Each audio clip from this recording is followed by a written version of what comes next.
Da, da, da, da, da, da. Welcome to Vinny's Talk. We're going to talk Elimination Chamber talk. What's up, everybody? And how's everybody feeling? This beautiful Sunday. Man, bro. Last night was insane. I'm rocking the John Cena. We're going to get into this John Cena talk. And what a shocker last night at the Elimination Chamber, man. The women's Elimination Chamber, I seem to be a little bit more, it was a little bit more exciting to me. I don't know. Man, watching John Cena turn heel for the first time and knowing this is probably what he wanted throughout his whole career and never got it. And I know there's a lot of fans out there that are upset because I love Cody and I love Cena. And this heel turn for John Cena, it's phenomenal. It almost reminds me of the NWO Hulk Hogan era, right? But we're going to get into this. I want to welcome you guys to the podcast. This is my thoughts on the Elimination Chamber last night, man. March 1st. Today's March 2nd. It's a beautiful Sunday. And I want to say, make sure you guys give this video a like, subscribe, hit the notification bell. It's your boy Vinny D, the young wolf of Vinny's Talk, the Elimination Chamber. My thoughts on this one here. And we're going to start off with the Women's Elimination Chamber. Now, what a match that was. You see the chamber come down. All the girls enter. And then we have Naomi entering, right? We have Alexa Bliss. We have Liv Morgan. And Bianca Belair. And, the surprise attack from Mrs. Jade Cargill. The return of Jade Cargill, right? And we all thought that this attack was going to be on Liv Morgan. It looked like she was going to get in the ring and go towards Liv Morgan, but she started attacking Naomi, and then you just see Bianca going crazy inside the chamber. She couldn't really do much. We had Roxanne Perez joining in the Elimination Chamber. Bayley, which she got eliminated pretty fast by Roxanne Perez. And Roxanne Perez made a pretty good impression, I think, on the Elimination Chamber. Alexa Bliss had a pretty good night. She lasted a long time. I didn't really expect Alexa Bliss to win. I wanted Alexa Bliss to win, but I had a feeling, guys, Bianca Belair was going to win. I knew it was going to probably come down to Bianca and Liv Morgan. And I feel like Liv Morgan really solidified her wrestling skills last night. And, now that she's a tag champ, one half of the tag champ, because her partner Raquel Rodriguez was a tag champ as well. I really feel like last night's match in Elimination Chamber with the women solidified Liv Morgan even greater as a women's wrestler. Even though she didn't win, we have Bianca Belair winning the women's chamber, and man, what a match! What Liv Morgan on top of that chamber, and she hits her with Bianca Belair's just like that whip of her hair. The braid, man, the famous braid left a welt on Liv Morgan's stomach. I was just like, damn, dude. That was crazy insane. I really enjoyed watching the women's more than I like the men's. I mean, I did like watching the men's, but damn, man, the women put on a really good show. Liv Morgan, it came down to Liv Morgan and Bianca Belair. And Bianca Belair really showed poise. And I had a feeling that she was going to win, guys. I mean, Bianca Belair is going to WrestleMania to face either Io Sky or Rhea Ripley. For some reason, I feel like it could be a triple threat match. I don't know, but that's just my opinion on it. That's just my opinion. Bianca Belair definitely deserved it. I feel like if Alexa Bliss would have won it, it wouldn't have probably made sense, guys. Because Alexa's on SmackDown, and I don't know how they would go about with the whole Raw thing, but I really hope there's a pathway for her to get a title down the road, and I feel like she will win Money in the Bank or something like that for Alexa Bliss. Liv Morgan still in the mix, man. Shout out to Liv Morgan. Shout out to Bianca Belair for winning. So, man, I got to give me some Bianca Belair merch. So shout out to the women and that attack from Jade Cargill. And everyone was shocked that she came in and attacked Naomi. But that return, man, was pretty good. I mean, I don't know, dude. I just felt like it was a great match between the women and how it all went down. It was good. And then we have the Tiffy and Trishy time. We have Tiffany Stratton and Trish Stratus going up against Candice LeRae. And not only Candice LeRae. Hold on. Candice LeRae. I'm in it. Nia Jax. Candice LeRae and Nia Jax. And Tiffany Stratton and Trish Stratus. I mean, the camaraderie between Trish and Tiffany, I really enjoyed watching that. And it was kind of like, it was like completely gone after we seen the John Cena thing. Everything else kind of disappeared for me at that point. But I watched the Trish Stratus and Tiffany Stratton. I felt like they had very good chemistry. That's a really good tag team right there, especially a legend like Trish Stratus and Tiffany Stratton going up against Nia Jax and Candice LeRae. And I was just like, man, dude, if they were really like an actual tag team in the WWE, they'd actually be really good. And I actually enjoyed watching the tag team, Trishy time and Tiffy time. It's Tiffy time, right? I mean, Trish Stratus is a legend, man. I remember watching her in the Attitude Era, and God knows the Attitude Era it's been so long since the Attitude Era, but I miss the Attitude Era. It was one of my favorite eras. You had Stone Cold, The Undertaker, Shawn Michaels, I mean, Triple H, the DX, The Rock. By the way, the final boss. We're going to get into that final boss later, but what a match. Trish Stratus and Tiffany Stratton versus Nia Jax and Candice LeRae. I had a feeling that Tiffany and Trish Stratus were going to win just because the matchup. I'm kind of over the whole Nia Jax thing, guys. I'm not really a big fan. I mean, you got to respect the dominance of her.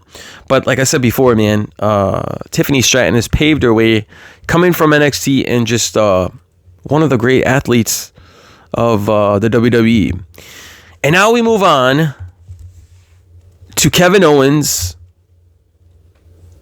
It was a crazy match, right? And a lot of people felt like they should have stopped it, but I don't know. A lot of action. We're missing. We can't wait. This is like the official road to WrestleMania. And I'm excited for it, man. It's kind of love-hate. Once you see how John Cena turns heel for the first time in like how many years. And it's funny that they waited all the way to this time on Cody, man. Now that I think about it, John Cena's been wanting to turn heel. And this heel change is not only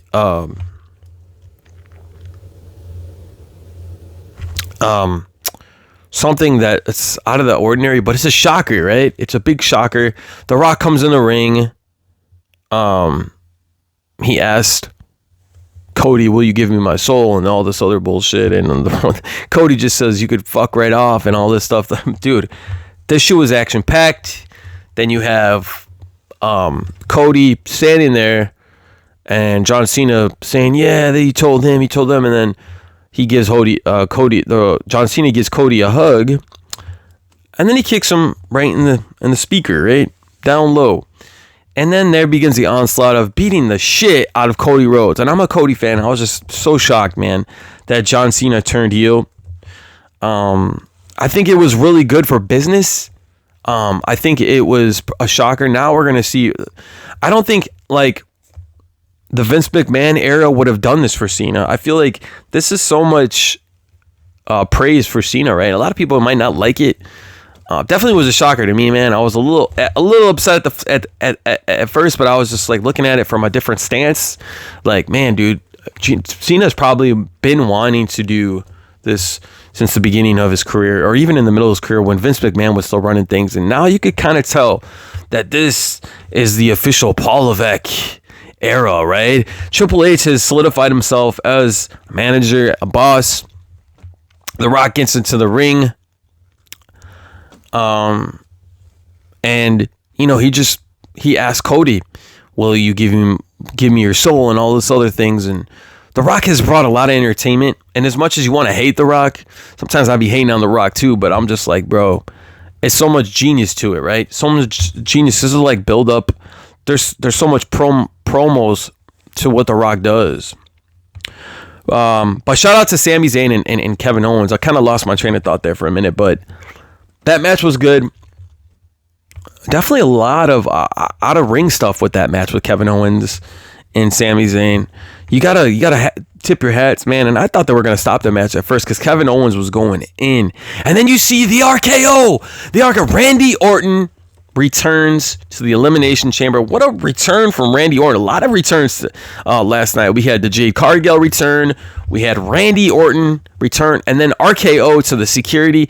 I mean, just RKO after RKO. It was really good to see Randy Orton return. They're probably going to do a big match with, I'm assuming, they're probably going to do a match with Kevin Owens or something like that with Randy Orton at WrestleMania. Because this is not just an ordinary Elimination Chamber. For me, this is probably one of the best Elimination Chambers in a long time, especially for John Cena, man. It kind of reminded me of like that Scott Hall, NWO, Kevin Nash, Hulk Hogan when Hulk Hogan was in the middle of the ring and he dropped a leg drop on the Macho Man and he finally solidified himself. The NWO kind of gives you that vibe, right?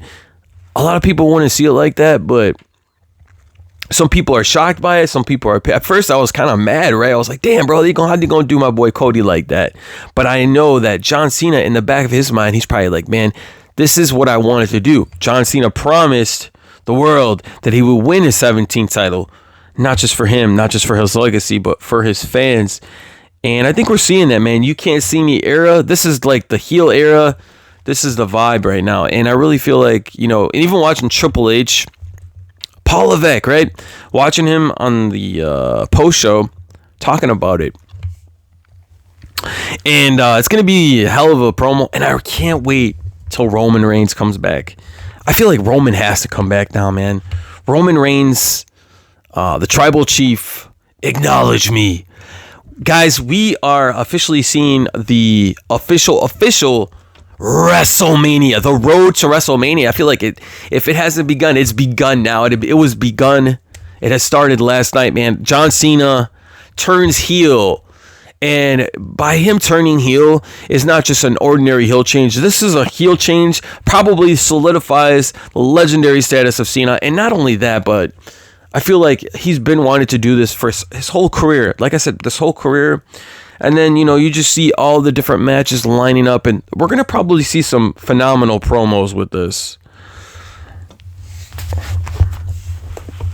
Man, bro. All I got to say is I'm excited, man. What a time to be in wrestling right now. So the Elimination Chamber, I'd have to say that was great. It was, like I said, man, it's probably one of the best in a very long time. One of the best Elimination Chambers. I can't wait to. Monday Night Raw is going to be insane. Then we got SmackDown. And this is the official start. The road to WrestleMania. Bro. That look on Cody Rhodes' face. He didn't know what was going to happen. The Rock said you'll be set for life. And now The Rock and Cena are like eye to eye. So Lord knows what's going to happen. I just feel like it's going to be something spectacular. I hope Roman comes back soon. I hope there's something that's about to happen. It's only time could tell, guys. If you guys are just joining, we are talking about the Elimination Chamber. Welcome to the podcast. Welcome to my thoughts. And the weather today, it's not so bad. It's a little chilly. But we're talking Elimination Chamber, man. You guys seen it last night. John Cena turned heel, right? He turned heel. Will he remain heel? And The Rock says in the post show that he's a little heel, a little baby face. He doesn't want to be. When I was watching The Rock, Dwayne Johnson, the people's champ, the final boss, right? The final boss, he calls himself. When The Rock was giving the interview last night on the post show, he was talking about how he kind of has a little bit of baby face in him, a little heel. He he's not just one particular character. He's like various characters put in one, and I really understand what he was saying about that. Very universal character, the Rock, the final boss, and what they're doing with wrestling right now is simply amazing. It makes you not want to like The Rock, though. I'll tell you that, man. It makes you not want to like Cena either. But I mean, you got to tip your hat to Cena for this one. I was a little shocked.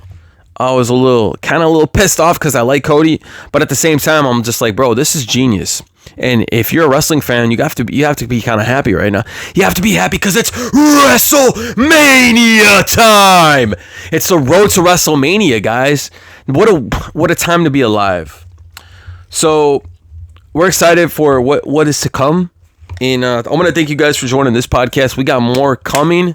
Man, John Cena turning heel is insane. And then I think about that shit, bro. I'm like, bro,